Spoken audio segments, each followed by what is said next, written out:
folks down here. I really appreciate everybody coming out.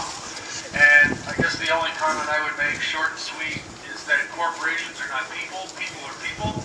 Yeah. Until we turn that around and take away corporate personhood so that they do not have the rights of people, we're going to have to keep coming out here every day. So if you don't want to be out here in the cold, let's see what we can do about undoing the state law that allows corporations to be treated as persons in the last.